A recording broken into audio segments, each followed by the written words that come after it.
39 minutos. Ayer hablábamos un poco respecto de estas noticias falsas o fake news y hoy, a propósito de este Día Internacional de la Libertad de Prensa, nos parecía que una de las personas apropiadas, una de esas palabras de autoridad con quien charlar, era el magíster en comunicación de la UNLAM, la Universidad Nacional de La Matanza, entiendo, especialista en fake news y que también tiene una iniciativa, una propuesta de ley a propósito de este tema, Mauro Bricio. Mauro, ¿cómo estás? Muy buen día, somos Patricia Leguiza y Silvia Villavicencio.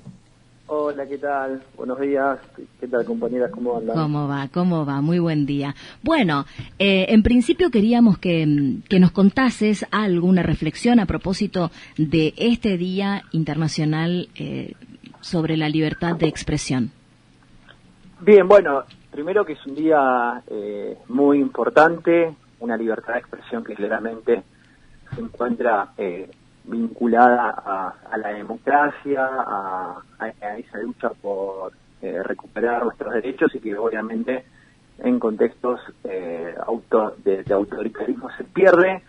Creo que en los últimos años hubo sectores que, con la excusa de la libertad de prensa, la han utilizado para mentir de forma intencional. ¿Y por qué planteo esto? Uh-huh. Porque tanto en la Argentina como en todo el planeta, en los últimos años, se está dando un fenómeno que es, bueno, la utilización de la mentira como instrumento político. Y lo que está sucediendo, bueno, es más bien la escarapela, que los medios de difusión te atacan como partido político y vos, cuando le contestás desde el gobierno, se defienden con la libertad de prensa. Uh-huh. Pero no porque a estos sectores, a muchos de estos sectores que representan los intereses del poder real, les interesa la libertad de prensa. A ellos les interesa seguir mintiendo, porque detrás de la mentira hoy justamente hay un gran negocio, porque hay una industrialización de la mentira. Entonces, encontraron en la libertad de prensa el caballito de batalla y la excusa para evitar todo tipo de regulación. Entonces, lo que tenemos, me parece que es importante recordar, es que así como lo establece nuestra Constitución Nacional, la libertad de prensa, el artículo 14, también todos los que estudiamos comunicación y periodismo hemos tenido que estudiar también el artículo 13 del Pacto de San José de Costa Rica, que es el artículo de la libertad de pensamiento y de expresión, que es el artículo que va muy de la mano de la libertad de prensa. Y lo que plantea es que este derecho, así como tiene una instancia individual, que es la que te protege a vos de difundir información y ideas de toda índole, también tiene la dimensión colectiva y social, que es el derecho que nosotros tenemos como audiencia de recibir información veraz. Entonces, lo que hay que recordar que así como existe la libertad de prensa, también existe el derecho de recibir información. Y en los últimos años, este derecho se está viendo vulnerado por determinados sectores. Esa vulneración es, como bien señalabas, parte de una política definida, de sectores establecidos, de sectores concentrados. No es, es como una asociación lícita en este caso, pero con fines ilícitos. Completamente, sí, coincido completamente, porque muchos creen, viste, que una mentira, que una fake news sale de un repollo o aparece, viste, por arte de magia, por obra divina.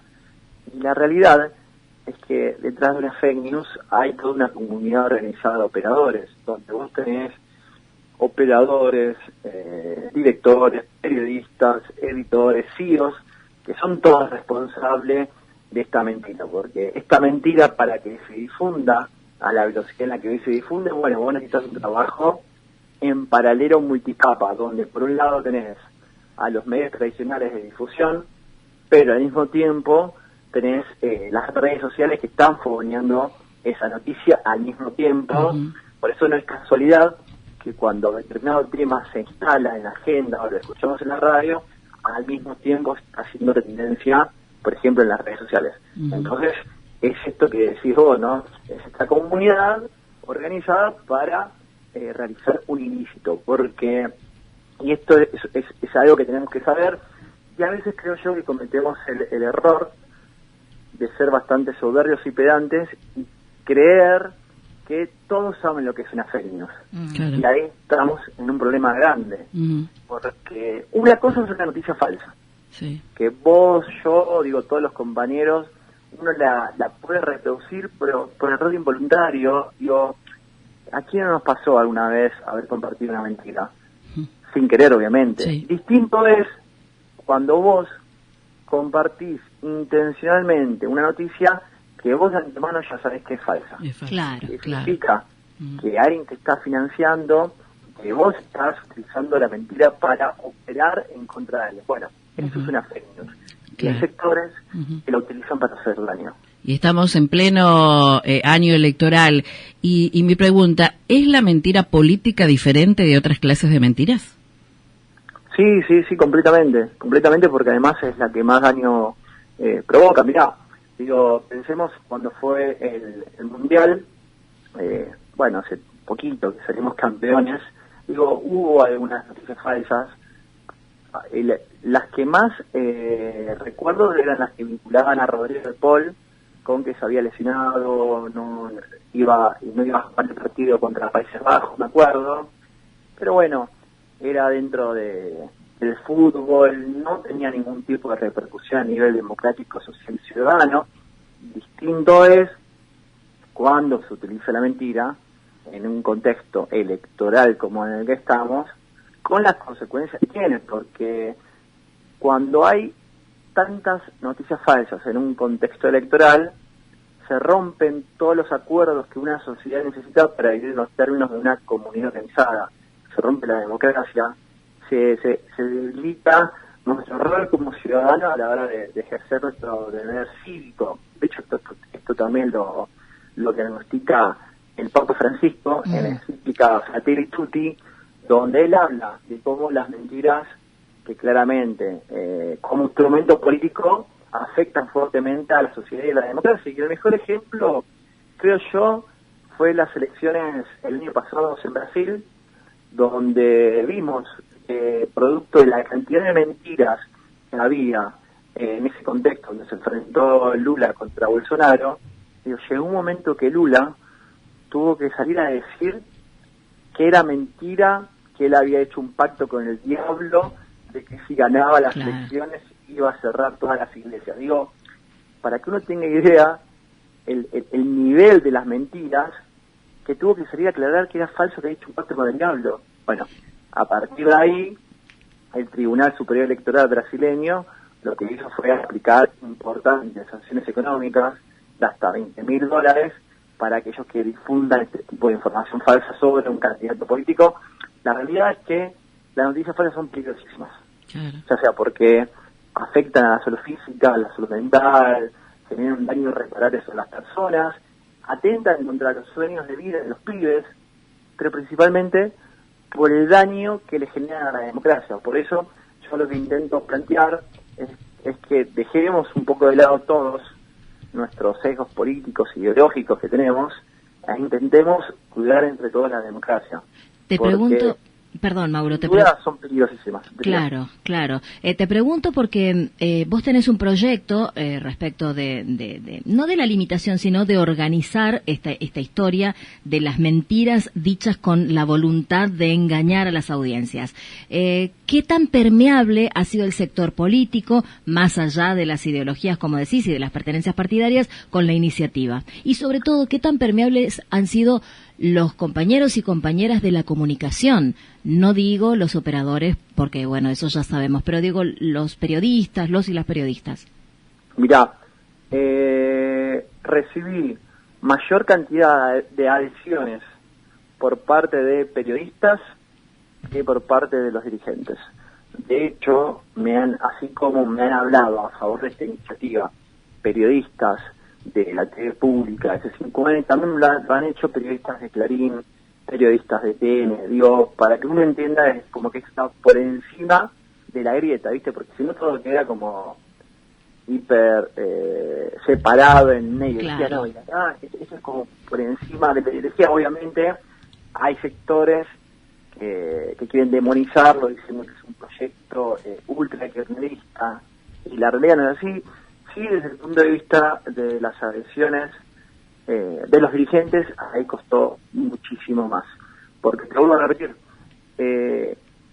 hay muchos dirigentes de un lado o del otro que tienen debajo del brazo, viste, como este mismo cassette o este mismo manual que todo tipo de regulación de alguna manera afectaría la libertad de prensa. Claro, le falta mucho rodaje, digo, respecto, por ejemplo, hace un momentito citabas la situación en Brasil, y ahora, siguiendo tu cuenta de Twitter, me encuentro con esa novedad de que allí están dándole a Google, nada más y nada menos, un ultimátum para cesar en una campaña propagandística. Sí, porque Lula ya hace 2 meses aproximadamente, a partir de un discurso que dio en la Organización de las Naciones Unidas, que viene sosteniendo la necesidad de regular las plataformas digitales. Desde ese momento, Google lo que hizo fue publicar un conjunto de artículos diciendo que en realidad lo que está haciendo Lula en Brasil es una campaña propagandística en favor de la censura. Entonces lo que está diciendo el gobierno de Brasil a Google es: o retiran todas estas publicaciones o comenzamos a aplicarle una multa de $200.000 por hora. A ver, para Google $200.000 la hora es como para nosotros que vayamos al chino a la vuelta de casa a comprar caramelos. Digo, para que pensemos lo que significan $200.000 para esta corporación supranacional. Lo interesante es ver cómo de a poquito los países comienzan a dar una discusión, un debate, como así lo está haciendo Brasil, también lo está haciendo los Estados Unidos, lo está haciendo México, lo está haciendo Chile, que ya tiene 5 proyectos de ley anti-fake news. Nos falta a nosotros. Si bien el proyecto está, porque ya lo elaboré, la realidad es que tengo que decir que hay un montón de organizaciones e instituciones que me ayudarán, pero no tenemos la dificultad de ingresarlo en el Congreso y siquiera que se debate y se discuta. Después si se aprueba o no, es otro tema. Pero al menos creo que como sociedad democrática en la que estamos, nos debemos esa discusión. Es interesantísimo, claro que sí. Mauro, te agradecemos mucho que nos hayas ayudado a pensar en este día en particular y bueno, y en todos los días después. Muchísimas gracias. No, gracias a ustedes por la posibilidad. Saludos. Hasta luego. Era Mauro Bricio, magíster en comunicación, especialista en fake news.